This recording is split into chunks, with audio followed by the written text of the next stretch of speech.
t'honorer là où tu avais été humilié. Lorsque tu vas le chercher.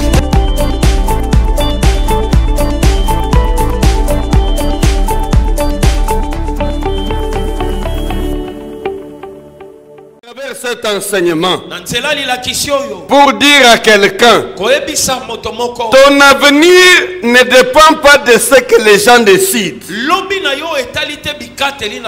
ni de ce que toi-même tu décides en fonction de ta vie. Ce que tu es, ce que tu vas devenir est l'œuvre de Dieu. Est-ce que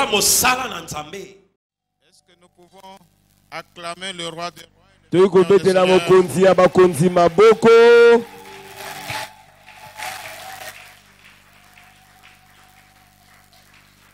le Seigneur nous bénisse. Bien-aimé, shalom. Shalom. Nous sommes heureux de nous retrouver à nouveau ici à Kinshasa. Et là, toutes les fois que nous nous retrouvons, nous sentons qu'il y a réellement la famille ici. Ce soir, on aura à suivre un enseignement. Je parle d'un enseignement puisque c'est un enseignant qui va nous parler. Mais avant cela, je vais d'abord présenter un autre homme de Dieu qui est dans l'équipe. Nous avons appris à évoluer en équipe de ministère depuis plusieurs décennies. Ces hommes de Dieu que je veux avoir l'honneur de vous présenter ce soir, nous sommes ensemble, ça fait beaucoup d'années. Nous nous sommes retrouvés ensemble dans plusieurs pays pour la cause de l'évangile. Ainsi, nous avons parmi nous l'homme de Dieu, David Mielbaï. Je vais lui demander de bien vouloir se lever. Lui, il vient du Tchad. Et ce n'est pas la première fois qu'il vient à Kinshasa. Comme je vous ai dit tout à l'heure, on travaille en équipe. Il y a quelques années, il était là lorsque nous avons été consacrés et reconnus comme apôtres. Lui-même évolue dans une équipe apostolique à Djamena. Il est directeur de l'école biblique Esdras à Djamena. C'est une école qui existe depuis beaucoup d'années. On a formé beaucoup de serviteurs de Dieu. Il est marié et père de 8 enfants. Nous sommes toujours fiers de présenter les hommes de Dieu comme étant mariés à une seule femme. Tout à l'heure, je lui demandais pourquoi tu n'as que 8 enfants. Tu devais en avoir plus.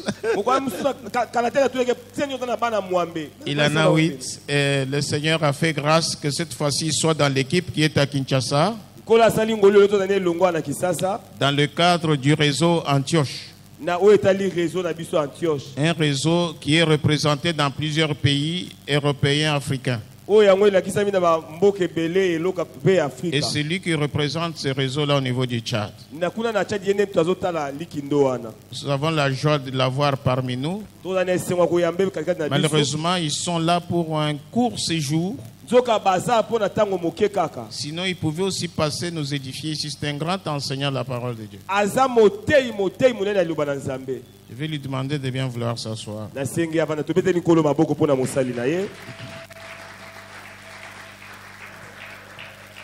Celui qui va nous parler ce soir,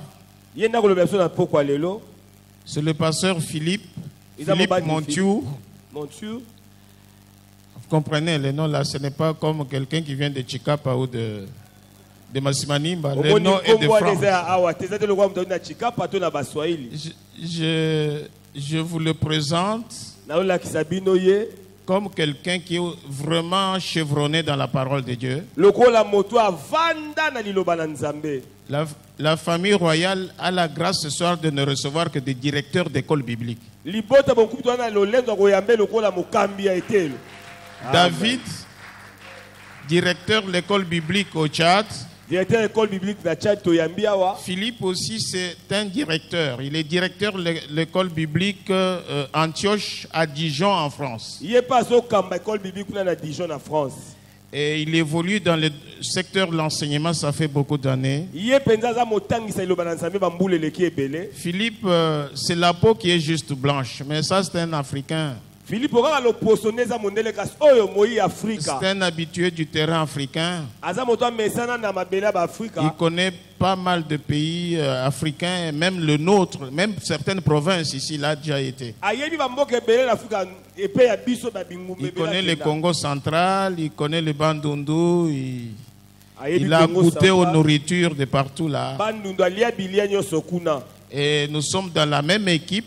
Ça fait aussi beaucoup d'années. Et il est marié. Comme nous l'avons dit tout à l'heure, un serviteur de Dieu vrai, c'est celui qui est présenté par rapport à sa vie conjugale. Si de ce côté-là ça n'a pas réussi, partout aussi ça ne va pas réussir. Lui, le père de 3 enfants, mais aussi des petits-fils, des petits-enfants, 3 petits-enfants. Donc, vous comprenez que c'est quelqu'un d'équilibré sur le plan conjugal. Voilà, donc Philippe va nous enseigner ce soir. Malheureusement, il va rentrer dimanche, il ne saura vraiment pas continuer. Souvent, quand il parle, les gens ont envie qu'il continue parce qu'il va s'arrêter à quelque part où je vais m'imaginer. C'est un point virgule ou c'est une virgule. Nous invitons donc Pasteur Philippe. Bien vouloir passer.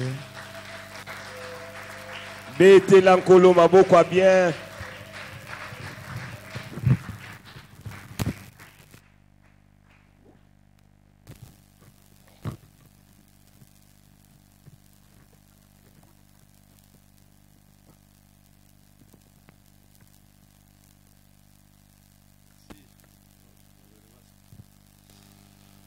Bien-aimés dans le Seigneur, je vous salue dans le beau nom du Seigneur Jésus.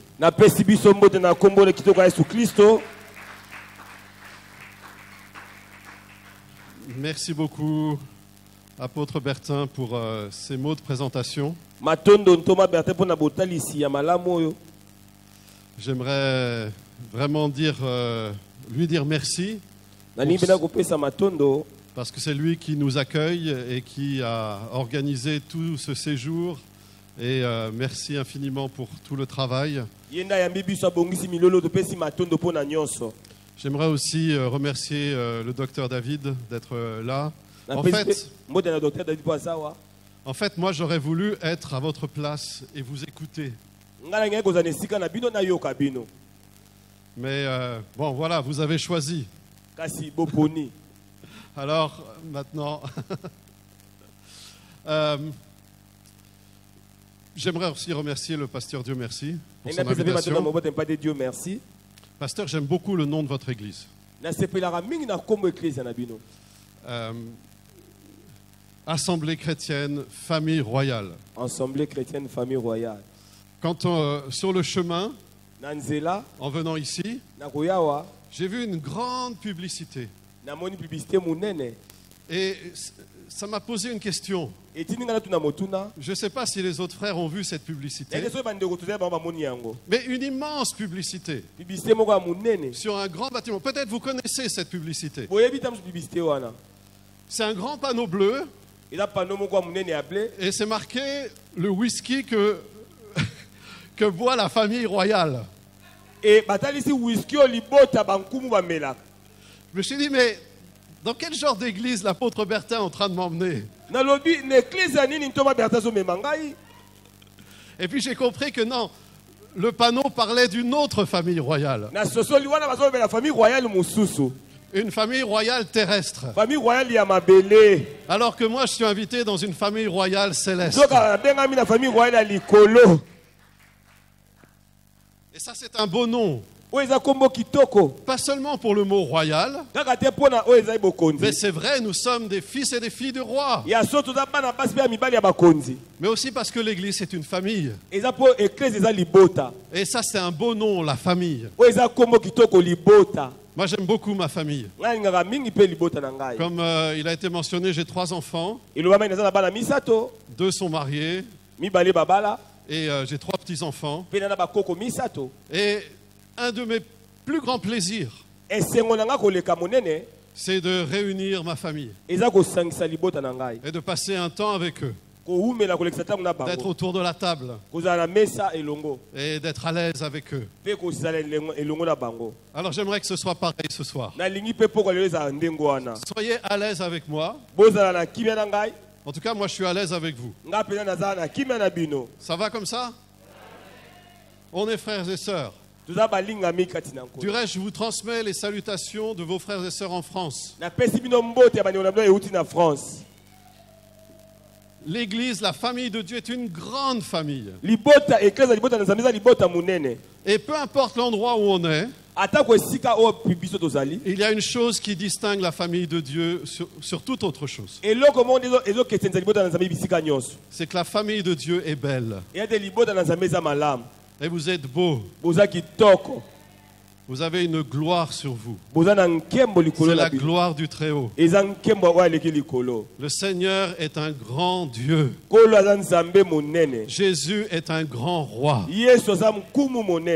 Et c'est ce que nous allons voir ce soir. Alors, il m'a été demandé de partager sur un texte précis. Je n'ai pas choisi le texte de la prédication. C'est un texte qui m'a été demandé. Et maintenant que je vois le panneau, je vois que c'est une partie du verset est écrit là. Alors je comprends mieux. Mais je me suis demandé si le choix du texte, est-ce que tout le monde connaît le verset? On peut le lire. Ok, c'est dans Ésaïe. Prophète Ésaïe, chapitre 52, verset 7. En fait, peut-être ce serait bien de lire quelques versets avant et quelques versets après, si vous êtes d'accord. Amen. Ça vous va? Oui. Ok, faisons ça. Alors je vais lire à partir du verset 1, chapitre 52. Oh, ça, j'aime ça. Les gens se lèvent pour la parole de Dieu. Wow. Je lis la parole de Dieu. Amen. Réveille-toi, réveille-toi. Revêt-toi de ta force, Sion. Revêt tes habits d'apparat, Jérusalem, ville sainte, car il n'entrera plus chez toi ni incirconcis ni impur. Secoue ta poussière, relève-toi. Assieds-toi, Jérusalem. Détache les liens de ton cou, captive de Sion. Car ainsi parle l'Éternel, c'est gratuitement que vous avez été vendus, et ce n'est pas à prix d'argent que vous serez rachetés. Car ainsi parle le Seigneur l'Éternel, d'abord mon peuple descendit en Égypte pour y séjourner, puis l'Assyrien l'opprima pour rien. Et maintenant, qu'ai-je à faire, oracle de l'Éternel, quand mon peuple a été gratuitement enlevé? Ces tyrans poussent des cris, oracle de l'Éternel, et tout le jour mon nom est blasphémé. C'est pourquoi mon peuple connaîtra mon nom. C'est pourquoi il saura en ce jour-là que c'est moi qui parle. Me voici.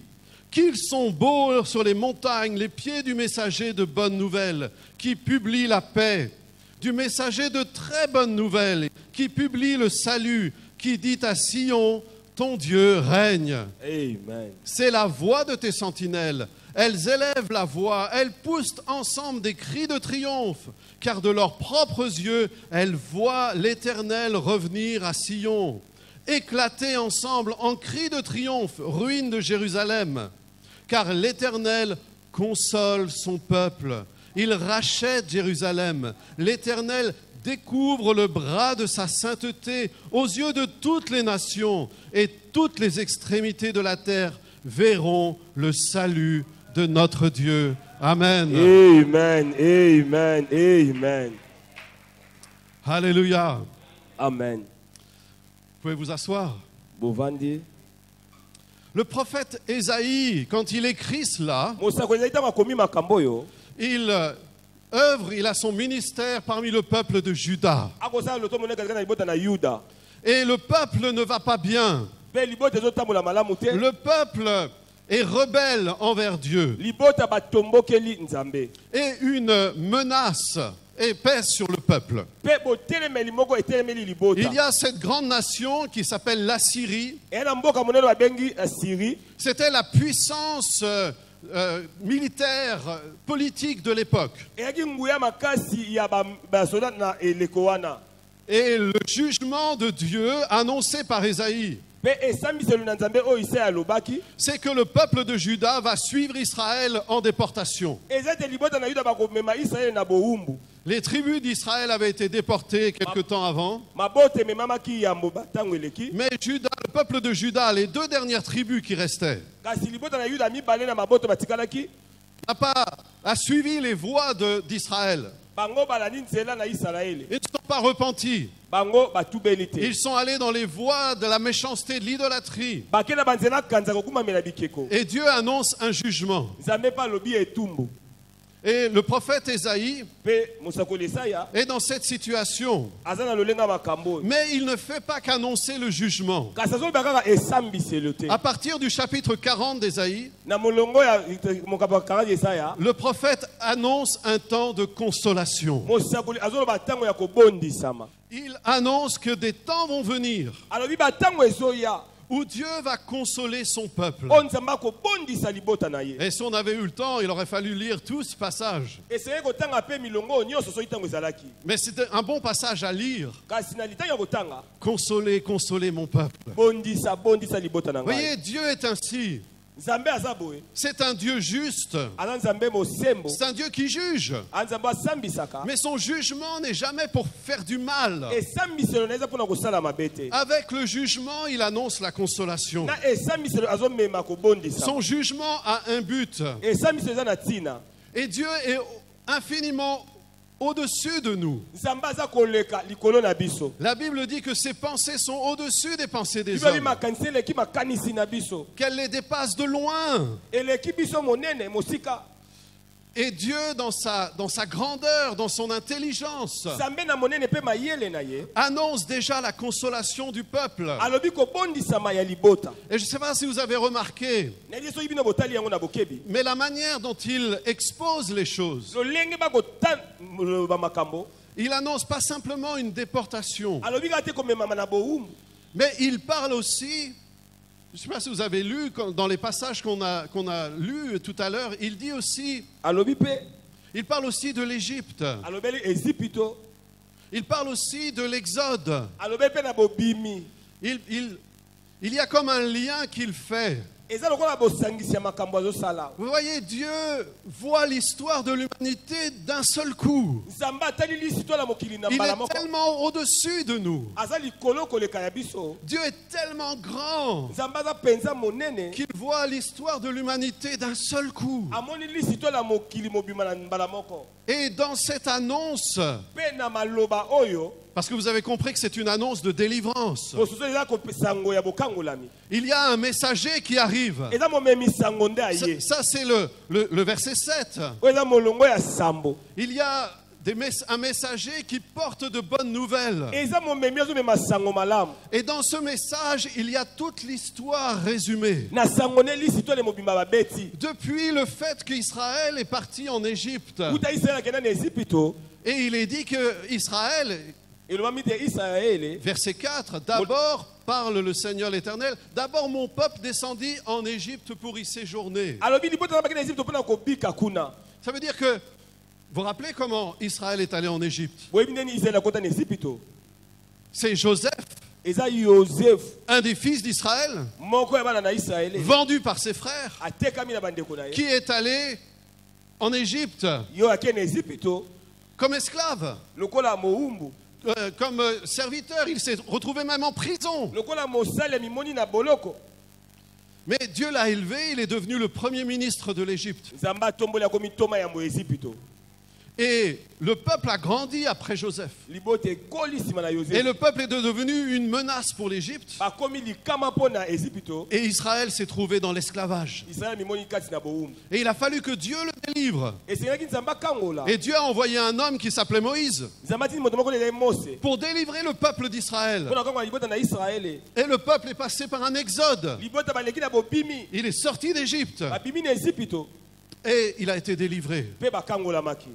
Et dans ce texte, Ésaïe fait un lien entre l'exode d'Israël en Égypte, quand il est sorti d'Égypte, et le moment où Dieu délivrera son peuple de la déportation. Le peuple de Juda va être emmené en déportation en Assyrie, dans un pays étranger. Et vous avez toutes sortes d'histoires dans la Bible qui racontent cela. À la fois dans les livres historiques, mais aussi dans les livres des prophètes. Par exemple, l'histoire de Daniel s'inscrit dans cette période. Vous connaissez le prophète Daniel? Oui. Ok. Et dans cette déportation, il va y avoir un excès de méchanceté de la Syrie. Oui, la déportation, c'est un jugement de Dieu. Mais, Kassi, il faut que je sorte un des seuls mots que je connais en Igala. Hein. Mais, Kassi, la déportation va avoir une fin. Parce que Dieu va prévoir quelqu'un pour délivrer son peuple. Et la domination politique de l'époque va changer. Il y a un autre royaume qui va se lever, qui va être plus fort que la Syrie. Et dans ce nouveau peuple, c'est les Mèdes et les Perses. Dieu va susciter un homme qui s'appelle Cyrus. Et Cyrus va être celui qui va, en quelque sorte, être envoyé par Dieu pour délivrer Juda. Et Juda va être capable de rentrer. Et ce que Ésaïe voit ici, ce qu'il annonce, c'est un messager qui vient de loin. Et il dit, mais ils sont beaux les pieds de ce messager. Ce messager est porteur de bonnes nouvelles. Mais est-ce que Dieu, au travers d'Ésaïe, est-ce que Dieu voit que cela? Non, c'est ça qui est extraordinaire. Parce que Dieu n'annonce pas que le retour de Juda de déportation. Il annonce aussi quelque chose de plus grand, qui ne va pas concerner uniquement Juda, mais qui va concerner toutes les familles de la terre, toutes les ethnies de la terre, qui va nous concerner, nous, qui ne sommes pas du peuple d'Israël, qui ne sommes pas juifs. Il annonce quelque chose encore de plus grand. Et dans tous ces chapitres d'Ésaïe, à partir du chapitre 40, jusqu'à la fin, Ésaïe annonce la venue d'un serviteur, le serviteur de l'Éternel, quelqu'un qui va être envoyé pour être porteur d'un message de bonne nouvelle, un message de salut, un message de paix. Et il annonce qu'il y aura ce Sauveur qui va venir. Au début, quand vous m'avez demandé, quand j'ai reçu l'information qu'on me demandait de prêcher sur ce texte, je me suis demandé, est-ce que c'est parce qu'on est dans la période de l'Avent? Vous savez ce que c'est la période de l'Avent? A-V-E-N-T en français. C'est pas avant quelque chose, c'est avant dans le sens de la venue de. Dans certaines églises, juste la période avant Noël, on fête cette période de l'Avent. C'est-à-dire qu'on prépare son cœur comme si on se met dans la situation du peuple qui attend le Sauveur. On sait que Jésus va venir. Il va naître à Bethléem. Mais on le sait déjà. Mais on se place dans la situation du peuple qui attend. Et c'est ça que fait Ésaïe. Il place le peuple dans une position d'attente, dans une position de foi. Il leur dit, votre situation est difficile maintenant, mais soyez déjà consolés. Poussez déjà des cris de joie, parce que quelqu'un est en train de venir, un messager de bonnes nouvelles. Et ce messager annonce trois choses. Il annonce de bonnes choses. Bon, d'abord il annonce la paix. La paix. La paix, qu'est-ce que c'est la paix? Ça veut dire que c'est la fin de la guerre, c'est la fin de la lutte, c'est la fin du combat. Et puis il annonce de bonnes choses. En fait, il dit, il n'y a rien de mauvais qui va venir gâcher cette libération. Et enfin, il annonce le salut. Et le salut, c'est quelque chose de particulier. Le salut, c'est la fin de la puissance de celui qui oppresse. Nous pouvons être dans la période de l'Avent et nous devons être dans cette période. Nous pouvons être continuellement dans cette période. Parce que nous savons une chose. Tout ce que ce texte annonce, il ne vise pas simplement le peuple de Juda, mais il nous vise nous tous. Parce qu'il annonce la venue d'un sauveur qui va naître à Bethléem, qui s'appellera Jésus. Et c'est lui qui va délivrer non pas simplement le peuple d'Israël, mais tout le peuple.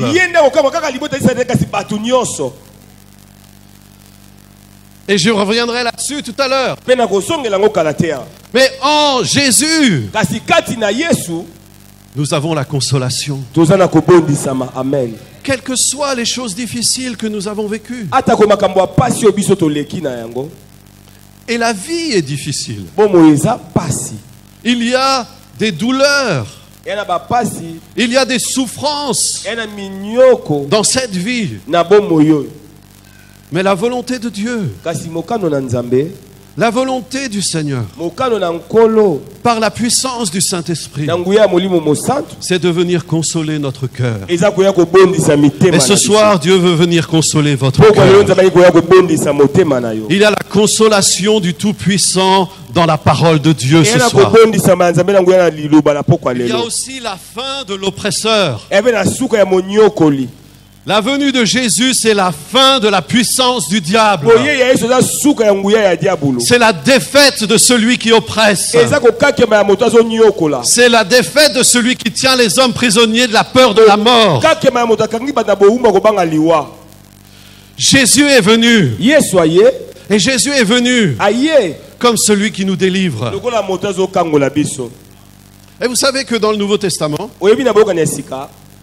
on retrouve ce même thème. Vous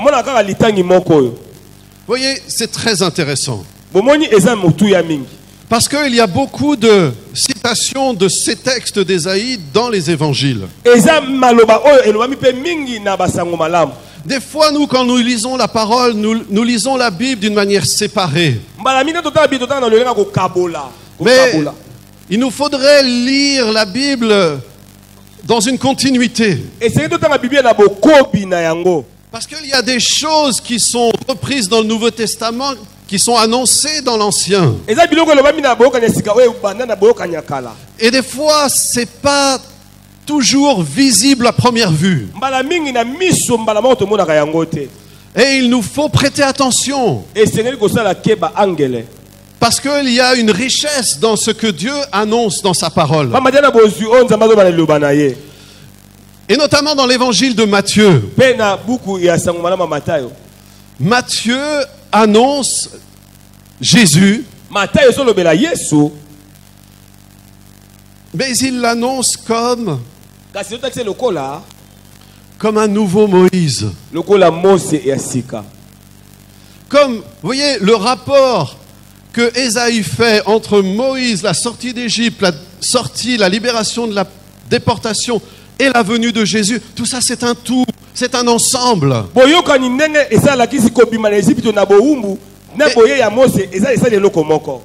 Et il nous faut comprendre cela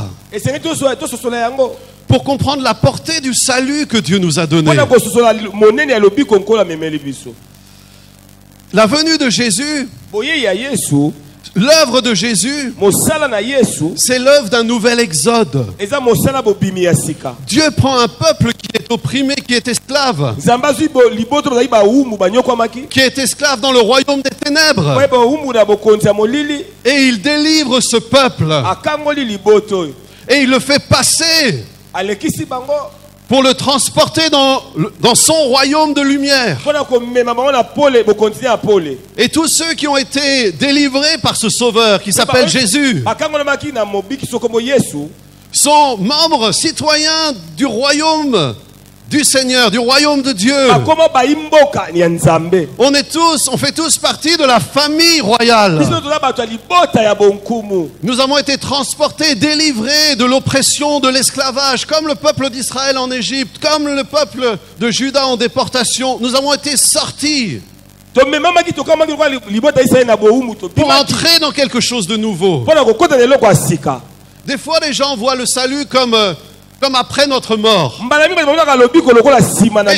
Et c'est vrai que dans l'évangile, il y a cette merveilleuse espérance que quand nous quittons le corps que nous avons, notre corps mortel, nous sommes immédiatement dans la présence du Seigneur. Amen. Waouh, quelle promesse! Nous ne quitterons jamais le Seigneur. Nous qui sommes rachetés par Dieu, nous qui avons été délivrés du royaume des ténèbres, nous ne quitterons jamais le Seigneur. La Bible dit qu'en dehors de ce corps, c'est être présent avec le Seigneur. Et c'est une merveilleuse espérance. Mais la vie chrétienne ne commence pas au moment où on rejoint le Seigneur. La vie chrétienne commence quand nous sommes délivrés des ténèbres. Et nous avons un appel pour vivre dans le royaume de Dieu. Pour servir le roi des rois. Pour servir Jésus. Avec tout ce que nous sommes. Et c'est la responsabilité de l'Église de faire cela. Mais pas seulement de l'Église réunie le dimanche. Mais l'Église qui est répandue partout la semaine où vous allez. Quand vous quittez ce lieu, vous restez la famille de Dieu. Vous faites partie toujours de la famille royale. Moi j'ai quitté les miens en France. Mais je reste toujours leur papa là-bas. Les liens familiaux ne sont pas rompus. De la même manière, quand nous sommes des chrétiens dans le monde, nous sommes porteurs de quelque chose de grand. Nous avons des vêtements royaux. Nous avons une lignée royale. Et nous avons la responsabilité de vivre comme des disciples de Jésus. Comme des gens qui sont passés de l'esclavage à la libération. Des gens qui sont passés des ténèbres à la lumière. Et dans l'évangile de Matthieu notamment, Il y a une présentation de Jésus comme celui qui nous fait passer dans un nouvel exode. En fait, Matthieu, l'évangéliste Matthieu, nous présente Jésus comme un nouveau Moïse. J'ai des preuves. Est-ce que vous voulez des preuves? Parce qu'il ne faut pas croire tout ce que je dis parce que c'est moi qui le dis. Il faut croire parce que la parole de Dieu le dit. Ok. Premièrement, j'aurais voulu commencer par... je vais commencer par quelque chose puis je vais revenir après. Hein, okay? Je vous ai dit, je suis à l'aise avec vous. Je suis dans la famille. Ok. Un des textes d'Ésaïe, dans ces chapitres, il est placé dans la bouche de quelqu'un d'autre dans l'évangile de Matthieu. D'un homme qui s'appelait Jean. Jean-Baptiste. Et vous savez ce qu'il dit? Il se présente en disant c'est la voix de celui qui crie dans le désert. Aplanissez le sentier. Autrement dit, faites une route pour ce messager. Ouvrez un chemin pour lui. Et Jean-Baptiste a eu ce rôle d'ouvrir un chemin pour ce messager, d'ouvrir un chemin pour ce nouveau Moïse. Alors quel rapport entre Jésus et Moïse dans l'évangile de Matthieu? Il y a un épisode qui ne se trouve qu'en Matthieu. Et c'est un premier indice. C'est comme, vous savez, là, on est en train de faire une enquête policière. Là. Donc on va chercher des indices. Pourquoi est-ce que Matthieu veut nous présenter Jésus comme un nouveau Moïse? Première chose, il raconte que Jésus, dans son enfance, a dû fuir en Égypte. Et il a été sorti d'Égypte. Ça, c'est un premier indice. Bon, ça ne suffit pas pour dire que Jésus est un nouveau Moïse. Mais nulle part ailleurs se trouve ce passage. Moi, je crois que Matthieu, quand il écrit cela, il pense à quelque chose. Et puis, il nous présente... Même avant que Jésus aille en Égypte, il nous présente un épisode où les premiers-nés autour de la naissance de Jésus sont massacrés. Vous vous rappelez de ce passage? Hérode entend parler les mages. Et les mages sont prévenus par Dieu de ne pas retourner voir Hérode. Alors Hérode rentre dans une colère. Et il fait tuer tous les enfants de 2 ans et en dessous. Ça vous rappelle pas quelque chose? Qu'est-ce qui est arrivé à Moïse? Moïse, c'était la même chose. Le pharaon avait voulu tuer tous les enfants, tous les mâles. Et les parents de Moïse ont eu la foi pour le garder vivant. Et puis, ensuite Matthieu nous présente Jésus qui va être tenté dans le désert.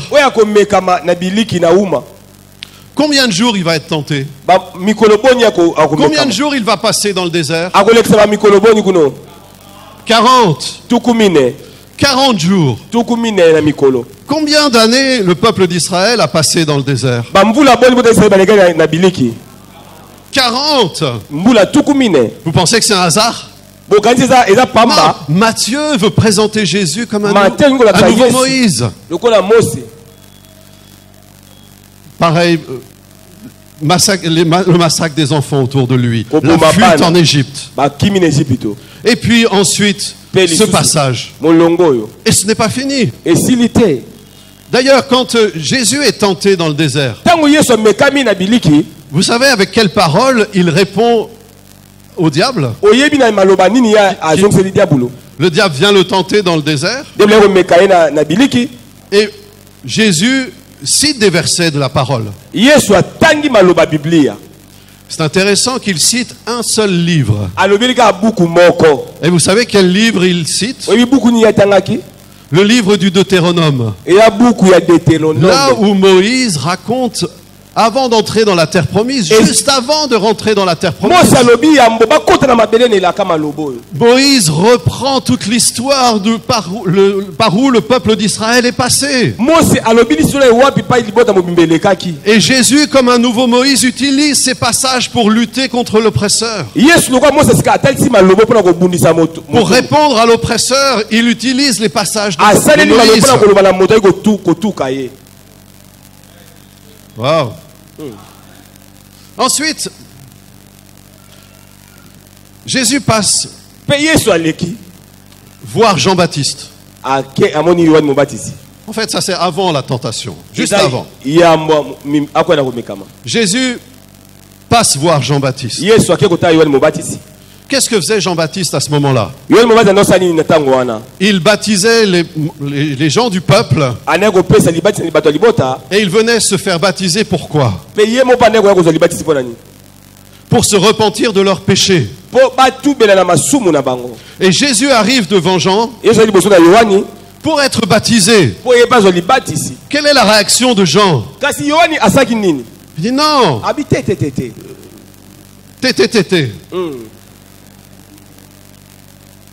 Il dit non. C'est à moi d'avoir besoin d'être baptisé par toi. Mais Jésus dit une chose. Il faut que nous accomplissions toute justice. Où a lieu dans le baptême? Dans le Jourdain. C'est le fleuve que le peuple d'Israël a traversé pour entrer dans la terre promise. Et Jean-Baptiste baptise dans le même fleuve, le Jourdain. Et Jésus vient voir Jean-Baptiste pour être baptisé. Mais ce n'est pas pour ses propres péchés. Parce que Jésus n'a pas de péché. Alors, qu'est-ce que ça veut dire? Pourquoi est-ce qu'il vient passer le Jourdain? Il vient passer le Jourdain parce qu'il est en train d'annoncer que pas seulement le peuple d'Israël, mais toute l'humanité, toutes les nations de la terre vont entrer dans une terre promise qui s'appelle le royaume de Dieu. Et il entre dans le Jourdain.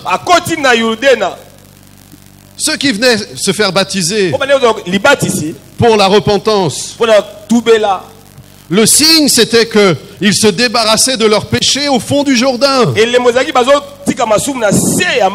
ils ressortaient purifiés. Pourquoi est-ce que Jésus est allé dans le Jourdain? Pourquoi est-ce qu'il est allé au fond du Jourdain? Il est allé dans le fond du Jourdain pour prendre le péché du peuple, pour le faire entrer dans le dans la nouvelle terre promise, dans le royaume de Dieu. Voyez, Jésus est ce messager de bonne nouvelle. Ce texte nous dit quoi? Revenons à Ésaïe. Ésaïe est en train de dire au peuple, le peuple est en train de souffrir. Et Ésaïe dit, mais regardez comme quelqu'un qui guette et qui voit un messager venir de loin, et à la manière de courir. Est-ce que vous le voyez? Non, non, fermez vos yeux. Est-ce que vous le voyez? Visionnez-le. Regardez-le, ce messager. Il y a un messager qui vient. Il court. Il vient ici à Famille Royale. Il vient pour annoncer quelque chose. Voyez l'attente dans laquelle était le peuple. C'est l'attente de la foi. C'est attendre avec foi. C'est voir avant que ça arrive. C'est croire avant que ça arrive. Et avant que le peuple soit libéré de la déportation. Ésaïe lui dit, mais regarde le message. Et de la même manière, Dieu nous dit aujourd'hui, regarde ce messager qui arrive. Il vient dans la puissance du Saint-Esprit. Dans la puissance du Saint-Esprit. Il annonce de bonnes choses. Il annonce le salut. Il annonce que l'oppression est terminée. Il annonce des paroles de consolation. Jésus est celui qui nous a libérés. Il est le nouveau Moïse. Et nous sommes la nouvelle Israël. Nous sommes la nouvelle Israël. C'est pas que nous avons remplacé Israël. Mais Dieu a sauvé un reste d'Israël. Et il nous a fait la grâce d'être incorporés à Israël. Parce qu'un jour vient où tout Israël sera sauvé quand il reviendra.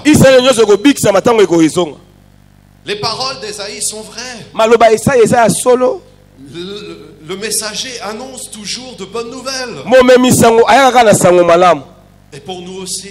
Je ne sais pas ce que tu as vécu aujourd'hui. Je ne sais pas ce que tu as vécu ce mois-ci. Plutôt le mois passé. Je ne sais pas ce que tu as vécu cette année. Ou l'année dernière. Moi je sais que ça a été une année assez dure pour moi. Nous avons vécu des choses difficiles. Juste au cœur de notre famille, de ma famille. C'est pour ça que le nom de votre église me touche. Et je proclame une famille royale dans ma famille. Amen. Mais vous êtes cette famille royale. Et il nous faut croire. Ce soir, le Seigneur vient. Amen. Le messager annonce toujours de bonnes nouvelles. Des nouvelles de paix. De bonnes choses. Des nouvelles de salut. Des nouvelles où l'oppresseur n'a plus rien à faire avec. Dans la puissance du Saint-Esprit, nous pouvons voir le messager. Jésus est le messager. Il vient dans la puissance du Saint-Esprit. Il vient te consoler. Il vient te sortir de l'oppression. Il vient te guérir tes maladies. Il vient te sauver. Il vient te donner un avenir. Il vient te donner une espérance. Il te donne d'entrer dans une nouvelle ère. Dans une nouvelle terre promise. Dieu est le même. L'histoire nous raconte ce qu'il fait pour nous aujourd'hui. Et nous pouvons avoir foi en lui parce qu'il a été fidèle avant. Toute la parole de Dieu nous raconte la fidélité de Dieu. Le peuple a été sorti d'Égypte. Judas est sorti de l'oppression. Tu vas sortir de l'oppression du diable. Amen. Alléluia. Amen. Je ne sais pas si certains ont besoin d'être consolés. Mais peut-être c'est la chose la plus forte que je sens dans mon cœur. Dieu vient pour consoler ses enfants. Amen. Et j'aimerais qu'on puisse se lever ensemble et accueillir ce messager par la puissance du Saint-Esprit. Et accueillir par la foi. Vous savez ce qui est extraordinaire, c'est que Ésaïe dit à Israël, à Judas, il leur dit, réjouissez-vous déjà maintenant, pousse des cris de joie, triomphe. Pourquoi? Parce que le messager arrive. Il arrive et c'est comme s'il est déjà là. Il est déjà là, mais c'est comme s'il arrive. Vous comprenez? Le messager, Jésus, il est déjà là, mais il arrive. Il est déjà là dans tout ce qu'il a fait, mais il arrive pour toi. Il arrive, mais il est déjà là. Nous connaissons la suite. Nous connaissons la destination. Wow. Alors, le peuple dit, je me réjouis. Bon, peut-être vous n'êtes pas dans la même réunion que moi. Parce que ici, moi, j'ai de la joie. Et j'ai envie de crier. J'ai envie de crier en chant de triomphe. Le peuple se réjouit. Parce que le messager arrive. La réponse, l'exaucement à ta prière arrive. Alors réjouis-toi. Ta consolation arrive. Réjouis-toi. La paix arrive. Les bonnes choses arrivent. Le salut arrive. Alléluia. Alléluia. Est-ce qu'on peut élever les mains vers le Seigneur et accueillir celui qui est porteur de ce message de paix,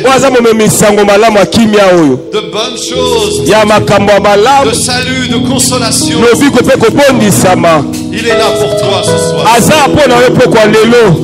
Reçois cela. Réjouis-toi d'abord.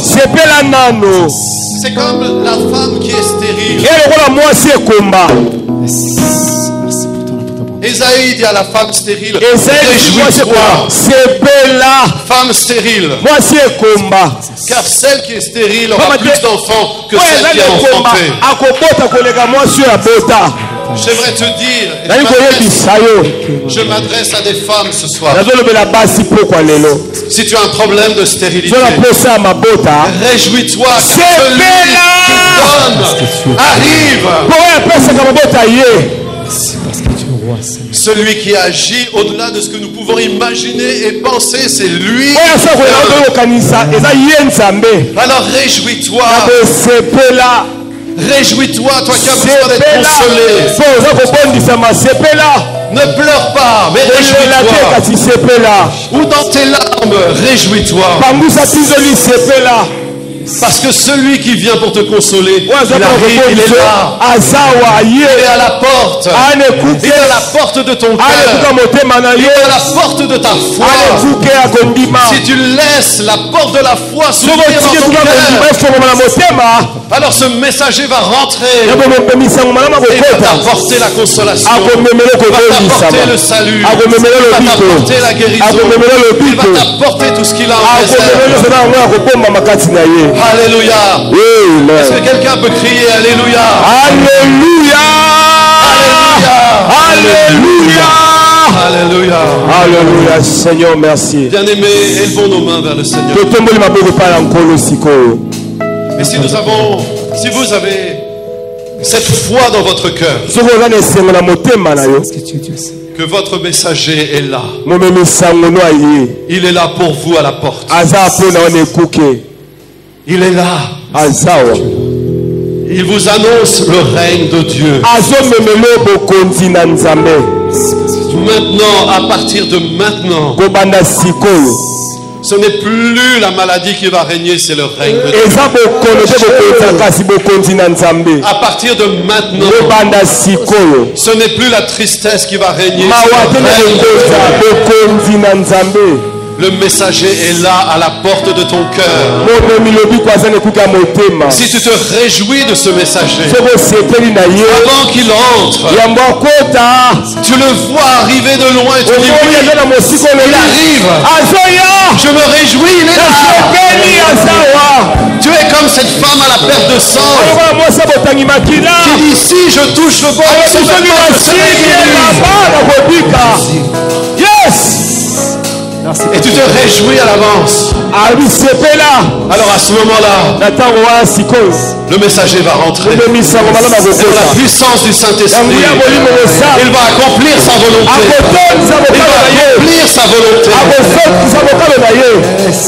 Levons les mains vers le Seigneur. Et si tu as besoin que le Seigneur entre dans ton cœur,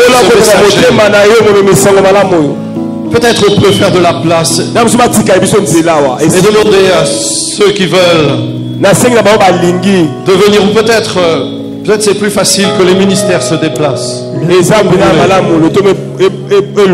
Pasteur, faites comme vous voulez. Mais que tous ceux qui ont cette foi, que le messager est là à la porte,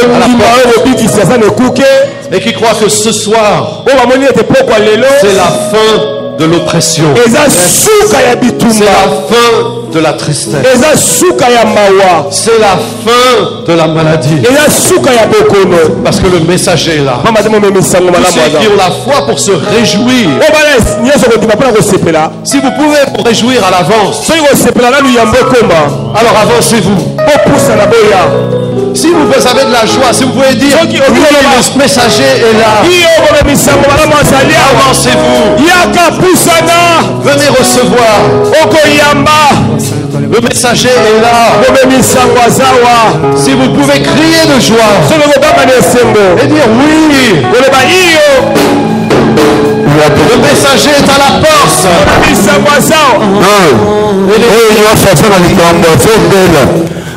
Afin de se réjouir qu'un polo ailleurs personne avec un commandant a pu cette personne dans les grâces de la première. Merci. Devant la. Alléluia. Élevons le nom du Seigneur.